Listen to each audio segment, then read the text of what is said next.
Hi అండి, welcome to my channel Swapnasri Swapna. Please subscribe to my channel. Good morning అండి. Today blog వచ్చేసి Sunday morning అండి. ముందుగా kitchen బండ నీట్గా కడుక్కుంటున్నానండి. ఎందుకంటే నేను నైట్ కడుక్కోలేదండి, రేపు సండేనే కదా అని కడుక్కోకుండా అట్లాగే పడుకున్నాను.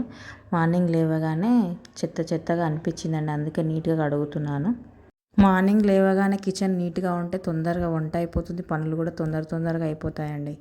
సండే ఎప్పుడు మాకు లేజీ సండేనే అవుతుందండి. తొందరగా లేవము, తొందరగా తినము, ఏది కాదండి. మార్నింగ్ టిఫిన్ కూడా చేయమండి. దాంతోపాటు ఈరోజు మా హస్బెండ్ బర్త్డే కూడా వచ్చిందండి. అందుకే నైట్ కేక్ కట్ చేపించి పండుకునే వరకు చాలా లేట్ అయిందండి. అందుకే ఈరోజు లేటుగా లేచానండి. దాని తర్వాత గిన్నెలన్నీ మొత్తం కడుక్కుంటున్నానండి నేను ఇప్పుడు. మా ఇంట్లో పిల్లలు ఉన్నందుకు చాలా గిన్నెలు పడతాయండి. ఎన్నిసార్లు తోమినా మళ్ళీ తోమాల్సి వస్తూనే ఉంటుందండి. సండే రోజు మీరు కూడా ఇలాగే ఉంటారా అండి? లేటుగా లేవడం, లేటుగా పని చేసుకోవడము. ఎందుకంటే హస్బెండ్స్ ఆఫీస్కి వెళ్ళరు, పిల్లలు స్కూల్కి వెళ్ళరు కదా అండి, అందుకని. ఆడవారికి ఆదివారం లేదు, సోమవారం లేదండి, ఎప్పుడు మనకే ఉంటుంది పని. ఇంట్లో మొత్తం పని మనమే చూసుకోవాలి. మళ్ళీ పిల్లలు ఏడిస్తే పిల్లలను పట్టించుకోవాలి. వాళ్ళకి ఫీవర్ వచ్చినా మనమే చూసుకోవాలి. ఏది వచ్చినా మనకేనండి. ఈరోజు మా వారి బర్త్డే కాబట్టి ఇంకా కొద్దిగా ఎక్కువ పనే ఉంటుందండి. హస్బెండ్ బర్త్డేలకు మనమే వంటలు చేయాలి, మన బర్త్డేలకు మనమే వంటలు చేసుకోవాలి, ఇంకా పిల్లల బర్త్డేలకు మనమే వంటలు చేయాలి, ఇంకా ఇంటికి ఎవరైనా వచ్చినా కానీ మనమే వండి పెట్టాలి, మనమే చేయాలండి. అన్ని పనులు మనకే అప్పచెప్తారు. మళ్ళీ లాస్ట్కి వస్తే నువ్వేం చేసావని అంటారు. అదేదో అంతా మన పని అయినట్లు ప్రతి గిన్నె మనమే కడగాలి, ప్రతి పని మనమే చేయాలి, ఇల్లుతో సహా. పెళ్ళికి ముందేమో అమ్మ చెప్తే ఏ పని చెయ్యము, కానీ పెళ్ళి తర్వాత అన్ని పనులు మనకే. పెళ్ళికి ముందు ఏమైనా పని చెప్తే నాకు చదువుకునేది ఉంది, ఎగ్జామ్ ఉంది, అది అని చెప్తాము. పెళ్ళి తర్వాత వాళ్ళు చెప్పకపోయినా మనమే చేసుకుంటామండి. అదేంటో నాకు పెళ్ళైన తర్వాత అమ్మగారి ఇల్లు విలువ తెలుస్తుంది, పిల్లలైన తర్వాత అమ్మ విలువ తెలుస్తుందండి. ఎందుకంటే ఆ పెయిన్ మనం పడితేనే కానీ మనకు తెలియదు. ఎందుకో ఇలా అంటుంది, ఏం చేస్తున్నా నేను అన్నట్లు మనం అనుకుంటాం, కానీ అమ్మ చెప్పేదంతా మన మంచి గురించి అండి. మనం ఎంత పని నేర్చుకుంటే అంత బాగుంటాం అత్తవారింటి దగ్గర. అత్తకు నచ్చింది కూడా వండి పెట్టాలి కదండి. మనకి ఏ పని రాకుంటే ఆయన కూడా ఏం చెప్పలేకపోతాడు. కొందరికి ఈ విషయాల్లో గొడవలు కూడా అవుతాయండి. ఏ పని రాదు, ఏం నేర్పించామని అమ్మ వాళ్ళని కూడా తిడుతుంటారు. కాబట్టి మనం అన్ని పనులు నేర్చుకోవడం మేలండి. మనం కూడా అనుకుంటాం మన హస్బెండ్కి మంచిగా కుకింగ్ చేసి పెట్టాలని, కానీ ఆ వంట రాకపోతే బాధపడతామండి. అప్పుడు ఊరికంటే నేర్చుకోకపోతే కదా నేను పని అని. మళ్ళీ మన పిల్లలకు నచ్చింది కూడా చేసి పెట్టాలి. అలాగే అమ్మ నాన్న మన ఇంటికి వస్తారు కదండి, అప్పుడు రకరకాల వంటలు కూడా చేసి పెడితే ఎంత హ్యాపీగా ఉంటుంది కదా. అమ్మ ఎప్పుడు మనకు చేసి పెట్టేది ఇప్పుడు మనం అమ్మకి చేసి పెడుతున్నామంటే అదొక సంతోషంగా ఉంటుంది. కానీ మనం ఎంత చేసినా కానీ అమ్మ తర్వాతే. అమ్మ వంటలే టేస్టీగా ఉంటాయండి. మా అమ్మ అయితే చాలా టేస్టీగా చేస్తుందండి వంటలు. మా హస్బెండ్కి కూడా మా అమ్మ చేసే వంటలే చాలా ఇష్టం అండి. ఇప్పుడు నా పరిస్థితి ఎలా ఉందో చెప్పనా అండి? కొద్దిగంత వాయిస్ ఓవర్ ఇస్తున్నాను, మళ్ళీ వెళ్ళి మా పిల్లల్ని ఎత్తుకుంటున్నాను. చాలా కష్టం అండి వాయిస్ ఓవర్ ఇవ్వడం కూడా. యూట్యూబ్ స్టార్ట్ చేయడం అంటే చాలా కష్టం, పిల్లలు ఉన్న వాళ్ళకి మాత్రం. మొత్తం మీద గిన్నెలన్నీ అయిపోయినాయండి, మొత్తం నీట్గా సర్ది చేసుకున్నాను. అండ్ ఒకసారి నీట్గా ఉంది. ఇప్పుడు నేను ఒక గిన్నెలో వాటర్ పోసుకొని వేడి పెట్టుకుంటానండి. హాట్ వాటర్ తాగడానికని పెట్టుకుంటున్నాను. డైలీ మార్నింగ్ హాట్ వాటర్ తాగితే చాలా మంచిదండి. నేను డికాషన్ కూడా పెడుతున్నానండి. మేము డైలీ డికాషనే తాగుతాము. ఎందుకంటే బయట పాలు తెచ్చుకుంటే ఎలా ఉంటాయో ఏమో అని భయం అవుతుంది. పాలు కూడా కల్తీ అవుతున్నాయి అంటున్నారు కదా. డికాషన్లో కొద్దిగంత అల్లం వేసుకొని మరిగించుకోవాలండి. అలాగే ఒక గ్లాస్ హాట్ వాటర్ తీసుకొని అందులో హాఫ్ లెమన్ పిండుకుంటున్నా. హాట్ వాటర్ తాగడం వల్ల మనకున్న కొలెస్ట్రాల్ కూడా తగ్గుతుందండి. 10 మినిట్స్ అయినాక డికాషన్ కూడా తాగేసాను. తర్వాత ఈరోజు మా ఆయన బర్త్డే అని చెప్పాను కదా, ఆయన కోసం పాయసం చేస్తున్నానండి, సేమియా పాయసం. ఒక కడాయిలో కొద్దిగంత నెయ్యి వేసుకొని అందులో జీడిపప్పు వేసుకొని వేయించుకోవాలండి.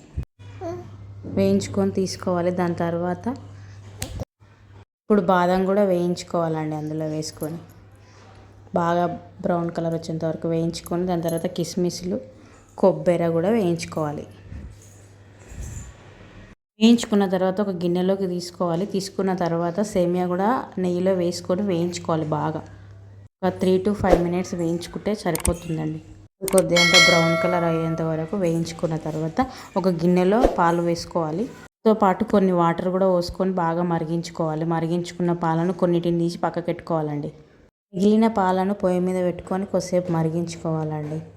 అంటే ఒక పొంగు వచ్చేంత వరకు మరిగించుకోవాలి. మరిగించుకున్న తర్వాత మనము ముందుగా వేయించి పెట్టుకున్న సేమియాని అందులో వేసుకొని బాగా కలుపుకోవాలి. 2 మినిట్స్ అయినా కలపాలండి. బాగా కలిపితే అది ఉడుకుతుంది. కలపకపోతే అది పొంగిపోతుందండి. కలుపుతూనే ఉండాలి అక్కడ ఉండి మనము. కొంతమంది పాలు వేసిన తర్వాత షుగర్ వేస్తారండి. షుగర్ వేయకూడదు ఫస్టే, ఎందుకంటే సేమియా ఉడకదండి. కాబట్టి మనం సేమియా వేసిన తర్వాత షుగర్ వేయాలి. అలాగైతేనే తొందరగా ఉడుకుతుంది. తర్వాత కొద్దిగంత ఇలాచి పౌడర్ వేసుకోవాలి. అలాగే మనము ఇందాక నెయ్యిలో వేయించుకున్న డ్రై ఫ్రూట్స్ వేసుకోవాలండి. సేమియా రెడీ అయిపోయిందండి. అది సేమియా చల్లారిన తర్వాత గట్టిగా అవుతుంది కదండి, అది గట్టిగా ముందుగా తీసి పెట్టుకున్న పాలను సేమియా గట్టిగా అయిన తర్వాత అందులో మనం ఆ గ్లాసెడు పాలు పోసుకుంటే సేమియా జ్యూసీగా అవుతుందండి. మనం గోంగూర మటన్ చేద్దాము. ముందుగా గోంగూరను తీసుకొని గిల్లుకోవాలి, కడుక్కొని కడాయి మీద పెట్టుకొని వేయించుకోవాలండి. కొన్ని పక్కన పెట్టుకొని మనం మటన్ తీసుకొని బాగా వాష్ చేసుకోవాలి నీట్గా. ఒక గిన్నెలోకి తీసుకోవాలండి. మనం ముందుగా తీసుకున్న మటన్ని పక్కకు పెట్టుకొని మనం ఇప్పుడు ఒక మీడియం సైజు ఉన్న 4 ఆనియన్స్ని తీసుకోవాలండి. అవి చిన్న చిన్న ముక్కలుగా కట్ చేసుకొని పెట్టుకోవాలి. ఇప్పుడు మనము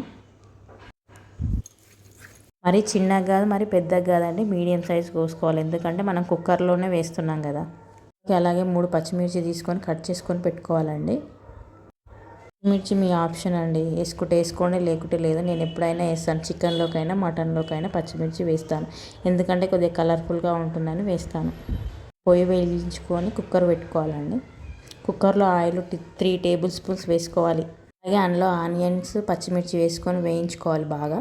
వేగేలోపు కొత్తిమీర పుదీనా కరివేపాకు కడుక్కొని కట్ చేసుకొని ఒక దాంట్లో పెట్టుకోవాలండి. ఆనియన్ కూడా బ్రౌన్ కలర్ వచ్చేంత వరకు వేయించుకోవాలండి మనము. ఇప్పుడు మళ్ళీ ఒకసారికి మనము ఆనియన్ కలుపుకొని పసుపు ఉప్పు వేసుకొని మళ్ళీ కలపాలండి. కలిపిన తర్వాత పుదీనా కొత్తిమీర కరివేపాకు వేసుకోవాలి. అలాగే అల్లం వెల్లుల్లి పేస్ట్ కూడా వేసుకోవాలి. అల్లం వెల్లుల్లి పేస్ట్ కొద్దిగా ఎక్కువనే పడుతుందండి, ఎందుకంటే నాన్ వెజ్ కదా, నీసు వాసన రాకుండా ఉంటుంది, టేస్టీగా కూడా ఉంటుంది. అలాగే ఇందాక మనం కడిగి పెట్టుకున్న మటన్ కూడా అందులోకి వేసుకోవాలి. వాటర్ లేకుండా అంతా మంచిగా వేసుకోవాలి. వేసుకున్న మటన్ని కిందికి మీదికి అని కలుపుకోవాలి. బాగా కలుపుకున్న తర్వాత ఇప్పుడు కుక్కర్కి మూత పెట్టుకోవాలండి మనము. కొంతమంది కుక్కర్లో ఉడికించుకుంటారు, లేదా కొంతమంది కడాయిలో కూడా వేసుకుంటారు, అది మీ ఇష్టం. నేనైతే కుక్కర్లో వేస్తున్నాను, ఎందుకంటే నా దగ్గర పెద్ద కడాయి లేదండి. కుక్కర్కి ఒక 4-5 విజిల్స్ పెట్టాలండి. తర్వాత ఆ విజిల్ అంతా తీసేసి మళ్ళీ మనము కలుపుకోవాలి. కలుపుకున్న తర్వాత గరం మసాలా, కారం పొడి, ధనియాల పొడి వేసుకోవాలి. బాగా ఉడకాలండి, నూనెలనే ఉడికితేనే కారం అనేది పచ్చిగా ఉండదు మనకు. పప్పు బాదం కొబ్బరి ముందుగానే నానబెట్టుకోవాలండి. నానబెట్టుకున్న తర్వాత దాన్ని మిక్సీలో వేసుకొని మెత్తని పేస్ట్ లాగా చేసుకోవాలి. అంతలోపు మనం ఒక టమాటా కూడా కోసి వేసుకోవాలండి. అందులో నేను పేస్ట్ లాగా పట్టుకున్న దాన్ని మనం మటన్లో వేసుకోవాలి. అలాగే గోంగూర కూడా వేసుకొని బాగా కలపాలండి, అది కలిసేంత వరకు. కలిపిన తర్వాత కొన్ని వాటర్ పోసుకొని మంచిగా కలుపుకోవాలి. బాగా ఉడకనివ్వాలండి మటన్ ఎంత బాగా ఉడికితే అంత టేస్టీగా ఉంటుంది. కొద్దిగంత కొత్తిమీర వేసుకొని దించేసుకోవాలండి. మటన్ రెడీ అయిపోయింది.